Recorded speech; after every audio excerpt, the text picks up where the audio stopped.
अस्सलाम वालेकुम students, welcome to CBEL concept based education learning YouTube channel. मैं हमाद अहमद, आपका ट्यूटर। आज के इस लेक्चर में, आज की इस वीडियो में हम बात करेंगे एफएससी पार्ट 1, जिसे इंटरमीडिएट पार्ट 1 भी कहते हैं, और इसका सब्जेक्ट है केमिस्ट्री। केमिस्ट्री का आज हम टॉपिक करेंगे टॉपिक 3.2, और इसका सब टॉपिक है आपके पास graphical representation of Charles law. Last video में मैंने आपसे ये डिस्कस किया था कि चार्ल्स लॉ की जो डेरिवेशन थी ना स्टूडेंट्स, जो कि आपके पास थी V1/T1 which is equal to V2/T2, ये किस टेम्परेचर के ऊपर इक्वल आता है, ये left hand side is equal to right hand side किस टेम्परेचर के ऊपर आती है। तो वो टेम्परेचर आपसे जो डिस्कस किया था मैंने, वो टेम्परेचर आपके पास kelvin 0 degree 0 kelvin, sorry 0 degree कह रहा हूं, 0 केल्विन था वो टेम्परेचर आपके पास। सो स्टूडेंट्स, इससे पीछे वाली वीडियोस को आपने लाजमी देखना है, क्योंकि अगर आपने वो वीडियो देखी होगी ना, तो इस वीडियो के अंदर जो ग्राफ आपसे मैं शेयर करने जा रहा हूं ना, समझने में आपको इजीनेस होगी। तो वीडियो को शुरू करने से पहले आप स्टूडेंट से ये रिक्वेस्ट है, चैनल को सब्सक्राइब करें, वीडियोस को लाइक करें, और इन वीडियोस को ज्यादा से ज्यादा अपने फ्रेंड्स में शेयर करें, ताकि आपके साथ साथ उनका भी बेनिफिट हो जाए। सो स्टूडेंट्स, हम ग्राफ बनाएंगे किसके दरमियान? ग्राफ बनाएंगे हम, हमारे पास देखें, ग्राफ दो चीजों के दरमियान बनता है। तो वो दो चीजें जो आपके पास, वो वेरिएबल्स के दरमियान हमेशा ग्राफ बनता है, जो कि आपके पास क्या थे, एक था आपके पास वॉल्यूम और दूसरा आपके पास था टेम्परेचर। सो स्टूडेंट्स, क्या करना है आपने, सबसे पहले देखिएगा जरा ध्यान से ग्राफ को, फिर मैं आपको बताऊंगा कि अगर ये लॉन्ग क्वेश्चन में आ जाए तो आपने इसके अंदर जो एक्सप्लेनेशन है इंतहाई इजी वर्ड में, आपने उसको कैसे लिखना है। तो देखें, मैंने ग्राफ बनाया, ये एक्स एक्सिस, ये वाई एक्सिस। एक्स एक्सिस के ऊपर मैंने लिया टेम्परेचर, एक्स एक्सिस पे आपने क्या लेना है, टेम्परेचर। वाई एक्सिस पे आपने लेना है वॉल्यूम। अब टेम्परेचर लिया मैंने 100, 200, 300, 400, 500 डिग्री सेल्सियस या डिग्री सेंटीग्रेड। अब बिल्कुल इसके सामने मैंने माइनस में भी लेना है, वजह आपको बताता हूं क्यों। पहले देखें, -100, -200, -300, मैंने बस तीन लिए हैं। अब वाई एक्सिस पे देखें मैंने क्या लिया है, वाई एक्सिस पे मैंने लिया है नंबर 1, देखो 46, 146, 246, 346, 446 और 546। ओके स्टूडेंट्स, ये चीजें मैंने लेनी। अब देखें, एक्स एक्सिस पॉजिटिव की तरफ तो आपको पता है, ये समझ में आती है बात, 100, 200, 300, 400 एंड 500, लेकिन मैंने माइनस की तरफ क्यों लिया? उसकी वजह क्या स्टूडेंट्स, आपको भी पता है कि जब हमने एब्सोल्यूट जीरो की डेरिवेशन की थी, तो मैंने आपको बताया था कि एब्सोल्यूट जीरो में हम वॉल्यूम को कब जीरो कर पाते हैं, मतलब गैस मॉलिक्यूल्स के जो वॉल्यूम था उसको हम कब जीरो करते हैं, at the temperature of -273 degree centigrade या डिग्री सेल्सियस पर। तो इस वजह से मुझे माइनस की भी फिगर्स लेनी पड़ी है। आपने भी जब इसका ग्राफ बनाना है तो माइनस की फिगर्स लेनी है। तो जब हम इसके ग्राफ, इसके दरमियान एक्स एक्सिस और वाई एक्सिस के दरमियान जब हम ग्राफ प्लॉट करते हैं, ग्राफ बनाते हैं, तो हमें बिल्कुल एक स्ट्रेट लाइन बनती है। ओके स्टूडेंट्स, बिल्कुल एक स्ट्रेट लाइन बनती है। ये ऐसे ही है जैसे मैंने एक सिलेंडर में मैंने, अब ये आपको जो स्ट्रेट लाइन बढ़ रही है, ये वो वाली, ये जिसके साथ मैंने 1 मोल लिखा हुआ है, ठीक है ना। ये 1 मोल, यानी कि जो मैंने सिलेंडर में गैस ली है ना, वो मैंने 1 मोल ली है। अमाउंट ऑफ गैस कितनी है, 1 मोल। अब 1 मोल पे जब आपने एक्स एक्सिस और वाई एक्सिस के दरमियान ग्राफ बनाया, तो आपको बिल्कुल एक स्ट्रेट लाइन बनी। ओके, अब देखें, अब मैंने ना क्या करना है, मैंने इस ग्राफ की जो स्लोप है, ये straight line is called slope, तो मैंने इसको क्या करना है स्टूडेंट, इसको मैंने एक्स्ट्रापोलेट करना है। एक्स्ट्रापोलेट का मतलब है इसको खींचना है, खींचना लेकिन आगे की तरफ नहीं है, पीछे की तरफ खींचना है। क्योंकि देखो, पीछे की तरफ इस वजह से खींचना है स्टूडेंट्स, जब हम इसको थोड़ा सा पीछे की तरफ खींचते हैं ना, तो ये देखें, आपको आपको जीरो टेम्परेचर पे, ये 0 डिग्री सेंटीग्रेड के ऊपर ना, आपको जो फिगर मिलती है वॉल्यूम की, वो आपको मिलती है 346। ठीक है, या इसको ऐसे कह लें, जैसे हमने स्टूडेंट्स, मैंने जब 0 डिग्री के ऊपर आपको डेरिवेशन ऑफ आपको एब्सोल्यूट जीरो की करके बताई ना, तो जब हमने 0 डिग्री अप्लाई किया था ना सिलेंडर के अंदर, जिस सिलेंडर के अंदर अमाउंट ऑफ गैस हमने ली थी 1 मोल, तो 0 डिग्री के ऊपर हमने वॉल्यूम कितना लिया था, 546। ऐसा ही है, 546। तो ये भी ऐसे ही है कि 0 डिग्री के ऊपर जब हमने इस ग्राफ को एक्स्ट्रापोलेट किया, पीछे की तरफ हल्का सा खींचा, तो ये हमारे पास क्या आई, ये हमारे पास 546 के ऊपर हमारे पास बना है, जो कि 546 उधर थी, लेकिन इस ग्राफ के अंदर आपको वो फिगर आएगी 346। लेकिन देखो, लेकिन मैंने क्या करना है, मैंने तो वॉल्यूम को जीरो करना है ना, कि वॉल्यूम जीरो हो तो वो किस टेम्परेचर, अभी तो टेम्परेचर मेरे पास जीरो हुआ है, अब मैं वॉल्यूम को जीरो करना चाह रहा हूं, क्योंकि मैंने तो डेरिवेशन के थ्रू चलना है ना, कि डेरिवेशन में वॉल्यूम को मैंने जीरो करना है। अब मैंने ना मजीद इसको एक्स्ट्रापोलेट करूंगा मजीद पीछे की तरफ खींचूंगा, तो एट द टेम्परेचर ऑफ -273, तो ये मेरी वॉल्यूम क्या हो जाएगी, इस गैस का जो वॉल्यूम है वो जीरो हो जाएगा। ओके स्टूडेंट्स, यही मैंने वही बिल्कुल तमाम चीजें डेरिवेशन की मैंने ग्राफ के थ्रू आपको इस तरह डिस्कस करके आपको बता दिए कि ग्राफ में आपने इन उन चीजों को आपने इस तरह शो करना है। तो एट द टेम्परेचर ऑफ -273 आपकी गैस का जो वॉल्यूम है वो क्या बन जाता है, वो जीरो हो जाता है। ओके स्टूडेंट्स, अब इन चीजों को ना आपने ध्यान से समझना है। अब एक और चीज मैंने आपसे डिस्कस करनी है, वो क्या है, देखें जब हमने ना वहां पर डेरिवेशन में जब हमने 1 मोल से ना 1 मोल से हमने अमाउंट ऑफ गैस या अमाउंट ऑफ मोल्स जो है हमारे पास, मैं उनको 2 मोल्स कर लेता हूं, ठीक है ना। मतलब ये देखिए, ये मेरे पास सिलेंडर है ना, इसके अंदर गैस है, तो मैं ये गैस को 2 मोल कर देता हूं ना। तो जब 2 मोल करें तो हमारा टेम्परेचर क्या होना चाहिए, हमारा टेम्परेचर और हमारा वॉल्यूम, इसके ऊपर क्या फर्क पड़ता है, ठीक है।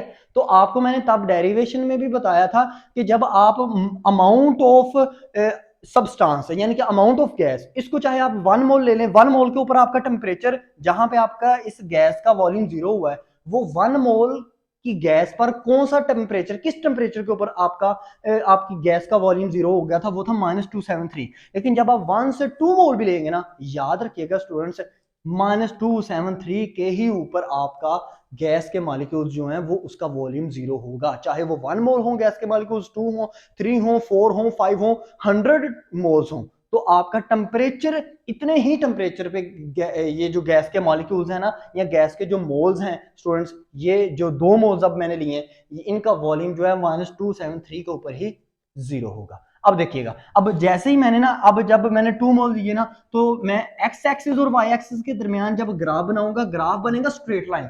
अब मैंने आपसे ये चीज भी पूछनी थी कि स्ट्रेट लाइन क्यों बना, कर्व्ड क्यों नहीं बना। तो इसका जवाब ये है स्टूडेंट्स, वॉल्यूम और टेम्परेचर के दरमियान कौन सा रिलेशनशिप है, डायरेक्ट के इनडायरेक्ट, तो डायरेक्ट रिलेशनशिप है ना। तो डायरेक्ट रिलेशनशिप का मतलब होता है एक चीज बढ़ेगी दूसरी चीज भी बढ़ेगी, एक चीज कम होगी तो दूसरी चीज भी कम होगी। तो जब डायरेक्ट रिलेशनशिप होना, याद रखिएगा, आपका कोई भी ग्राफ हो हमेशा स्ट्रेट लाइन देगा। ओके, अब क्या हुआ देखें, जब मैंने इसको 2 मोल्स लिया गैस को, तो मेरे पास स्ट्रेट लाइन आई, लेकिन मेरे पास स्ट्रेट लाइन पहली स्ट्रेट लाइन से ज्यादा आई, थोड़ी सी ज्यादा इंक्रीज हुई।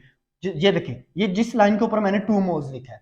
ओके स्टूडेंट्स, अब इसको भी तो मैंने एक्स्ट्रापोलेट करना है ना, पीछे लेके आना है। मैं ये देखना चाहता हूं कि हाँ, अगर मैंने 2 मोल गैस के मॉलिक्यूल्स ले लिए हैं, तो क्या अब मेरा किस टेम्परेचर के ऊपर गैस के मॉलिक्यूल्स का वॉल्यूम जीरो होता है। तो जब मैं हल्का सा पीछे इसको एक्स्ट्रापोलेट करूंगा, पीछे की तरफ खींचूंगा, तो ये स्टूडेंट्स 346 के ऊपर ही टेम्परेचर जीरो आएगा।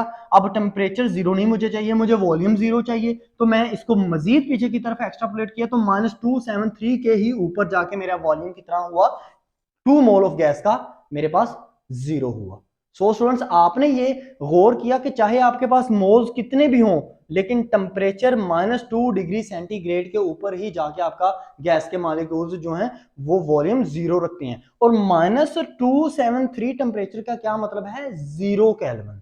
ओके है ना, आपको पता है ये -273 किसको इक्वल होता है स्टूडेंट्स, जीरो केल्विन के। अब बहुत से स्टूडेंट ये कहेंगे कि सर आपने तो ये कहा था कि ग्राफ जो है ना, ग्राफ हमेशा हमने बनाना होता है, चार्ल्स लॉ ने कहा था कि हमने हमेशा जो ग्राफ है, या हम जब भी टेम्परेचर और वॉल्यूम के दरमियान रिलेशनशिप देखेंगे, तो हमने उसमें टेम्परेचर तो लेना है एब्सोल्यूट, यानी कि केल्विन में टेम्परेचर लेना है। तो आपने ये सेंटीग्रेड में क्यों टेम्परेचर लिए हैं, ये 100, 200, 300, या ये आपके पास जो -273 या 0 डिग्री सेंटीग्रेड आया है। तो स्टूडेंट्स एक बात है कि हमने डेरिवेशन में भी हमने डायरेक्ट केल्विन केल्विन को मेजर नहीं था किया, पहले हमने डिग्री सेंटीग्रेड यानी कि डिग्री सेल्सियस में पहले हमने टेम्परेचर को लिया था, फिर सेल्सियस में टेम्परेचर को हमने बताया था कि जब हम सेल्सियस में टेम्परेचर लेते हैं तो आपका जो फिगर थी V1/T1 = V2/T2 ये इक्वल नहीं आती। तो इसी वजह से उसी डेरिवेशन को मद्देनजर रखते हुए, ज़हन में रखते हुए, हमने इस ग्राफ को प्लॉट किया है। डायरेक्ट हम केल्विन का ग्राफ बना देता मैं आप लोगों को, तो आप लोगों को मुश्किल होनी थी, आपको पता नहीं था चलना। अब देखिए, अब हमें अगर ये आ जाए पेपर में एज अ लॉन्ग, तो ग्राफ तो आप यही बनाओगे, ठीक है। जैसे मैंने आपको ये बताया हुआ है, वीडियो एंड पे मैं पोज कर दूंगा। कुछ स्टूडेंट्स क्या करते हैं, एंड पे वीडियो में पोज भी कर देता हूँ, वो देखते नहीं है, वो वीडियो को जैसे अल्लाह हाफिज का टाइम आता है तो वो क्या करते हैं, वीडियो को मतलब स्किप कर देते हैं, आगे चले जाते हैं। लेकिन एंड पे अक्सर वीडियो के एंड पे मैंने क्या दिया होता है, पूरे अपने क्वेश्चन की पिक खींच के आपको दी होती है, ताकि आप बुक से ना याद करो, किसी नोट से ना याद करो, इजीनेस से इसको याद करो। तो वीडियो के एंड पे मैं इसको क्या करूंगा, क्लोज कर दूंगा वीडियो को। अब देखो, अब आपको ये पेपर में आ गया एज अ लॉन्ग, तो ग्राफ ये बनेगा। अब आप कैसे इसको करोगे, ये देखिएगा जरा ध्यान से, मैं साथ साथ लिखते जा रहा हूं, आप नोट डाउन भी करते जाओ चाहे। अब आपने करना है, in Charles law there is a relationship between volume, volume का मैं वी लिख रहा हूं, वॉल्यूम एंड एब्सोल्यूट टेम्परेचर। यानी कि चार्ल्स लॉ में वॉल्यूम और एब्सोल्यूट टेम्परेचर में क्या है, एक रिलेशनशिप है। अब देखो, रिलेशनशिप मतलब कि डायरेक्ट रिलेशनशिप है। अब इन दिस ग्राफ, इस ग्राफ में भी हमने क्या किया है, उसकी बारी आ गई। In this graph, in this graph we take, हमने लिया है, क्या लिया है जी, हम we take temperature on X axis and volume V on Y axis. Okay, अब जब हमने एक्स एक्सिस और वाई एक्सिस के दरमियान ग्राफ प्लॉट किया है, then the graph between X axis and Y axis give us, उसने हमें दिया है a straight line, straight line. Okay students, यानी कि जब हमने ग्राफ खींचा एक्स एक्सिस और वाई एक्सिस के दरमियान में, तो उसने हमें एक स्ट्रेट लाइन दी है। अब देखें, अब हमने क्या करना है, अब हमने इसको एक्स्ट्रापोलेट करना है। तो एक्स्ट्रापोलेट की अब हम बारी लिखेंगे कि, यानी कि हम लिखेंगे when we extrapolate, when we extrapolate the graph, जब हमने ग्राफ को एक्स्ट्रापोलेट किया, पीछे की तरफ खींचा, द ग्राफ इट कट, इसने काटा, कट द एक्स एक्सिस, इसने एक्स एक्सिस को काटा। मैं आपको बताता हूं कैसे, x axis at the temperature, at the temperature of -273 degree centigrade. अब ये ध्यान से देखिएगा, देखिए जब हमने ग्राफ को एक्स्ट्रापोलेट किया ना, तो पीछे की तरफ खींचा, तो हमें हमें जीरो वॉल्यूम किस तरफ मिला, हमें -273 के ऊपर मिला। और ये देखें, इसने एक्स एक्सिस को नहीं काटा, ये देखें मैं आपको बता दूं, ये एक्स एक्सिस के ऊपर देखो इसने काटा है, तो एक्स एक्सिस को काटा है, not Y axis, X axis. तो जब हमने पीछे एक्स्ट्रापोलेट किया, तो इसने एक्स एक्सिस पे काटा, ग्राफ को एक्स एक्सिस से काटा। काटने का मतलब होता है, मतलब इसको ये देखिए, कटिंग आपको शो हो रही है, तो काटा, और टेम्परेचर आपको क्या मिला, टेम्परेचर जब जिस टाइम ये कटा ना ग्राफ एक्स एक्सिस पे, तो उस टाइम टेम्परेचर कितना था, -273 डिग्री सेंटीग्रेड। अब आगे देखो, अब आगे क्या, अगर हम क्या करते हैं, अगर हम अमाउंट ऑफ गैस 2 मोल्स कर लेते हैं, तो तब क्या होता है, तब हमें जो है स्लोप तो मिलता है, ये स्ट्रेट लाइन मिलती है, लेकिन हमारा स्लोप जो है वो इंक्रीज कर जाता है। तो अब हम यही लिखेंगे, इफ वी, या व्हेन वी, चलें व्हेन का वर्ड अच्छा है, when we increase the amount of gas, then then the then the graph then the slope of graph, then the, चलें ऐसे लिख लें, then the slope of graph is also increase. तब क्या होता है, तब स्लोप ऑफ ग्राफ, अच्छा ये स्लोप किसको मैं कह रहा हूं, देखें देखें, स्लोप का क्या मतलब है, स्लोप का मतलब है ढलवान, ठीक है ना, ढलवान को कहते हैं स्लोप। अब देखिएगा ये हल्की सी ना, ये ऐसे जब जब इसको वाई एक्स एक्सिस और वाई एक्सिस में ये बन रहा है ना, तो बनते बनते आगे ये हल्का सा मुड़ जाता है, हल्का सा, आप गौर करेंगे ना तो हल्का सा ये मुड़ेगा, तो इसको कहते हैं स्लोप, ये स्लोप बनी है। अब स्लोप दोनों तरफ आपको नजर आ रही है, जब 1 मोल पे भी किया तब भी, जब 2 मोल पे भी किया तब भी, लेकिन 2 मोल की आप स्लोप देखो ना तो वो 1 मोल की स्लोप से इंक्रीज है, ठीक है। तो आपने क्या कहना है कि जब हम amount of substance means gas ना, ठीक है, जब हम अमाउंट ऑफ गैस को इंक्रीज कर देंगे हमारी लाइन स्ट्रेट बनेगी, लेकिन हमारा जो स्लोप होगा वो इंक्रीज कर देगा, किससे, जो हमारे पास प्रीवियस स्लोप बनेगा। तो आपने इतना लेंथ ही लिखना नहीं है, जो मैं वर्ड यूज कर रहा हूं मैं इतना ही आपने लिखना है, ताकि आप अगर लो से लो स्टूडेंट भी हो ना तो आपको याद करने में इजीनेस हो। तो ये बिल्कुल सेम ऐसे ही एक्सप्लेनेशन है जैसे मैंने पीछे बॉयज लॉ की ग्राफ में आपको बताया था, ठीक है ना। तो अब क्या होगा, अब हमने स्लोप जो हमारे पास एक्स्ट्रा स्लोप आया इसको भी जब हमने एक्स्ट्रापोलेट किया, ठीक है, तो वो भी क्या हुआ, वो भी तब भी हमें -273 के ऊपर क्या हुआ, उसने भी जो ग्राफ को एक्स एक्सिस से कट किया वो भी -273 डिग्री सेंटीग्रेड के टेम्परेचर से किया कट। तो यहां पे हम यही लिखेंगे आल्दो। अब आल्दो का क्या मतलब होता है, ये अब मैं आपको बताता हूं, देखिए यहां से कैसे आपने लिखना है।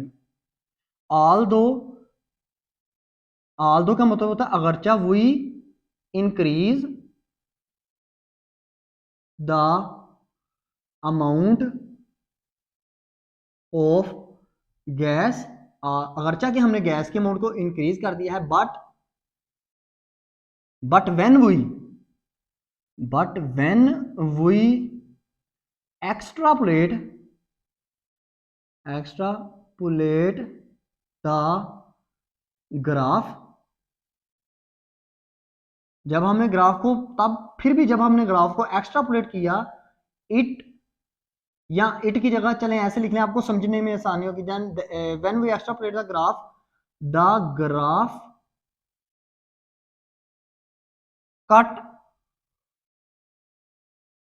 Cut the X axis at -273 degree centigrade. लें स्टूडेंट, ठीक है, इंतहाई इजी वर्डिंग से आपको बताया है, इंतहाई इजी वर्डिंग से, ये क्यों दा बार बार यूज किया, ताकि आपको याद करने में आसानी हो। देखें आपका पेपर वाला जो है ना, आपका कंसेप्ट देखेगा, याद रखना, आपकी छुपी बातों को देखेगा, कि उसको ये चाहिए कि मुझे हर चीज मिले, कि ग्राफ एक्स एक्सिस पे खींचा जी खींचा, वाई एक्सिस पे खींचा, एक्स एक्सिस पे क्या चीज ली, वाई एक्सिस पे क्या चीज ली, जब दोनों में ग्राफ खींचा तो हमें लाइन कौन सी मिली, जब एक्स्ट्रापोलेट किया तब उसने कट किया एक्स एक्सिस को कितने डिग्री सेंटीग्रेड पे, जब हमने amount of substance, amount of gas को इंक्रीज किया तो अमाउंट ऑफ गैस इंक्रीज करने से स्लोप के ऊपर क्या फर्क पड़ा, उसको जब एक्स्ट्रापोलेट किया तो तब उसने किस टेम्परेचर के ऊपर एक्स एक्सिस पे काटा। तो यही चीजें आपने लिखनी है, चीजें लिखनी है, वर्डिंग से उसका कोई लिंक नहीं है, ठीक है ना। वर्डिंग आप अपने से जो आपको इजी लगती है वो यूज करो, ठीक है ना। तो ये बार बार याद रखना, अगर आपका टीचर आपको कोई भी कह रहा है कि देखो वर्डिंग बहुत इंपॉर्टेंट है, ऐसा वैसा कुछ भी, लेकिन वर्डिंग इंपॉर्टेंट है, वो आपको गलत गाइड कर रहे हैं, वो मिस्ड गाइड आपको कर रहे हैं। आपने क्या करना है, आपने अपना कंसेप्ट लिखना है, वर्डिंग आप कुछ भी यूज कर सकते हो, ओके। अब यहां से ना एक बस छोटी सी बात है रहेगी, वो सुनिएगा, लिखने वाला अब कुछ नहीं है, ये बस यहाँ पे आपका ना खत्म हो गया, ओके।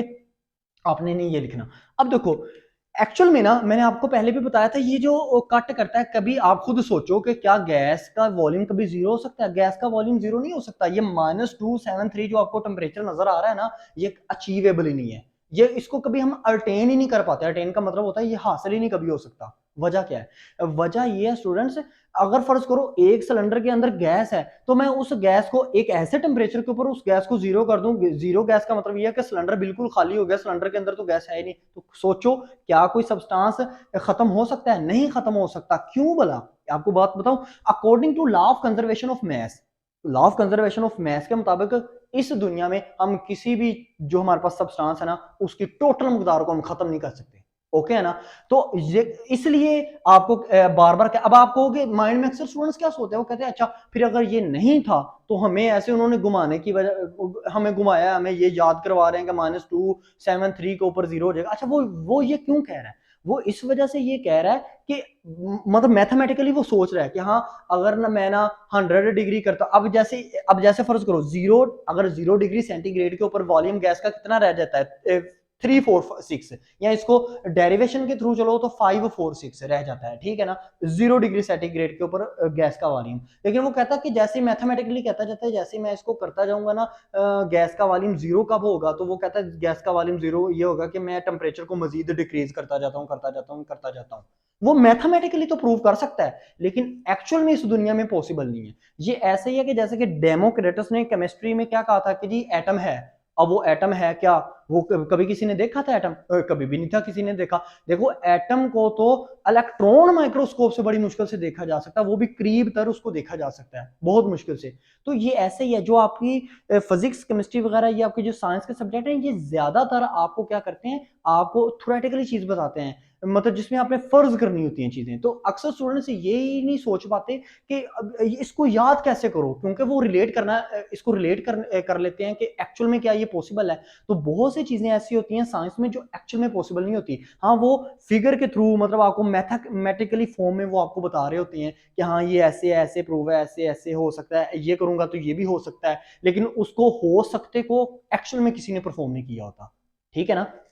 लेकिन इसके अलावा ये भी बात देखो, आपको बात बताऊं, -273 डिग्री सेंटीग्रेड के ऊपर कैल्विन में कितना टेम्परेचर होता है, 0 केल्विन, ऐसा ही है। अब आपको बात बताऊं, साइंसदानों ने बहुत मुश्किल से ना, अगर 0 केल्विन, मतलब अगर केल्विन में भी टेम्परेचर वो 0 को भी नहीं उन्होंने अटेन किया। हालांकि केल्विन में कभी टेम्परेचर नेगेटिव नहीं होता, ये मैंने आपको एक वीडियो में भी, लास्ट वीडियो में आपको ये एमसीक्यूज भी बताया था, ठीक है ना। केल्विन में भी मिनिमम टेम्परेचर कितना है, मिनिमम टेम्परेचर 0 है। ऐसे ही जैसे इसमें मिनिमम टेम्परेचर कितना है डिग्री सेल्सियस में, इसमें टेम्परेचर है -273, और उसमें कितना है फ़ारेनहाइट में, उसमें है -459, ओके। लेकिन केल्विन में मिनिमम टेम्परेचर 0 है, और आपको पता है 0 केल्विन भी नहीं अचीव किया साइंसदानों ने, ये भी उनका मफरूजा ही है, बस उन्होंने मैथमेटिकली इसको परफॉर्म किया। साइंसदानों ने जो अभी तक अचीव किया ना केल्विन में, वो 10 की पावर किया है, 10 की पावर -5, ये अचीव किया है साइंसदानों ने। ये अब 10 की पावर -5, अक्सर स्टूडेंट ये कहेंगे अच्छा ये बात बताओ 0 केल्विन बड़ा है कि 10 की पावर -5 केल्विन बड़ा है। अब बहुत से स्टूडेंट ये कहेंगे 10 की पावर -5 केल्विन जो है ना, ये तो 0 से भी छोटा है, ठीक नहीं छोटा, प्रूव करके बताऊं। ये देखो साइंटिफिक नोटेशन में 10 की पावर अगर -5 हो तो ये 0 से पहले ये ऐसे लिखी जाती है ना, 0.1234, और आगे लिख देता हूं मैं 1। तो इसका मतलब है ये क्या है, 0.00001 है, 0.001, मतलब 0 के बाद भी हमें फिगर आ रही है, तो ये 0 तो नहीं ना फिगर है। एक है 0 केल्विन, एक है 0.0001 केल्विन, तो कौन सी बड़ी वैल्यू है, ये बड़ी वैल्यू है। यहां तक बस अभी साइंसदान पहुंच पाए हैं, इस केल्विन में भी इस टेम्परेचर को उन्होंने एक्चुअल में मेजर किया हुआ है, ठीक है। तो आपने ध्यान से सोचा करे, बस आपने समझना चीजों को रिलेट नहीं करने बैठ जाना कि हाँ एक्चुअल में ये पॉसिबल है कि नहीं पॉसिबल है। आप सिर्फ ये समझो कि हाँ मैथमेटिकली उन्होंने ये चीज कही है, ओके। ये आपका फुल फ्लेज क्वेश्चन था। वीडियो को मैं जूम कर देता हूं, आप इस जब पेपर में आ जाए आपको एज अ लॉन्ग आ जाए, और ये आ भी सकता है। बहुत से स्टूडेंट ये सोचते हैं नहीं एवोगाड्रो लॉ हम कर लेते हैं, ग्राम्स लॉ हम कर लेते हैं, डॉल्टन लॉ तो वो इंपॉर्टेंट है, नहीं ये भी इंपॉर्टेंट है, ठीक है ना। ग्राफिकल रिप्रेजेंटेशन आपने किसी की भी नहीं छोड़नी, वो बच्चों को कोई इसी में ही टेस्ट करता है, ओके। तो आपने इसको वीडियो को अच्छे से देखना है, बार बार देखना है, क्योंकि ये बहुत इंपॉर्टेंट वीडियो अच्छी लगी तो आपने लाइक करना है, चैनल को सब्सक्राइब करना है, ताकि आपको इस तरह की वीडियोस मजीद मिलती रहे। अब तक के इतना ही, अपना ख्याल रखिएगा, अपने इस यूट्यूब चैनल का भी। अल्लाह हाफिज।